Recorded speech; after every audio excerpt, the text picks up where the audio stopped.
Ann Lansing is a veteran counselor. She has worked in multiple areas of counseling as well as a registered nurse and the trainer of nurses. Ann, it's a delight to have you with us.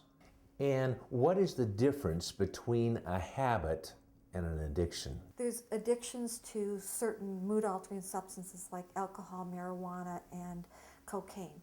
There's also what we call behavioral or process addictions, and those are things that have become addictive.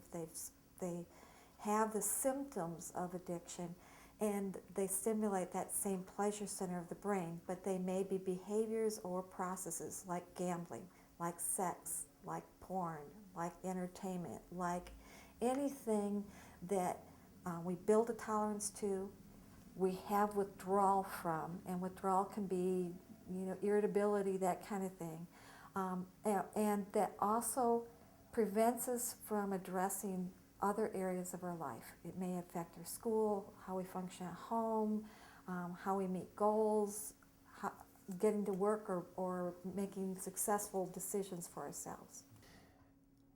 There's good habits and bad habits. Is there such a thing as a good addiction and a bad addiction? Addiction's addiction. It distorts and affects that part of the brain, and therefore distorts our perceptions and skews our decision-making process.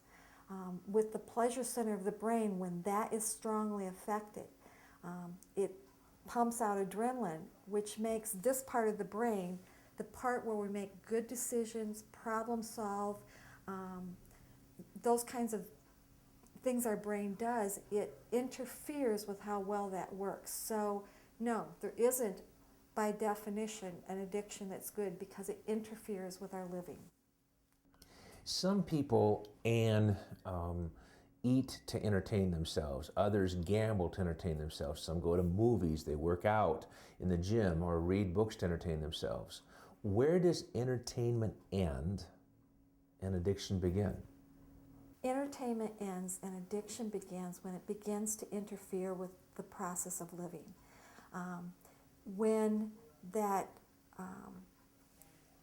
it begins to affect other areas. If it's alcohol and we get into legal consequences, we see that as interfering with a part of the life. But there's a lot of different ways that addiction interferes. It can prevent us from addressing relationship issues. It can prevent us from starting relationships. It can cause injury to relationships. It can keep us from taking care of our physical health, our relationships, dealing with other emotions. So it begins to interfere with more and more areas of our life. That's addiction versus entertainment. And do you think that most people know that they're addicted? And does a person know when they have proverbially crossed the line and now are addicted? I don't believe that most people acknowledge that they're addicted. And especially when we're talking about entertainment addictions, I don't believe that many people believe there is such a thing. But when you look at the area of the brain that's stimulated, the withdrawal from that, and the impact on the life, it meets the criteria for definition of addiction.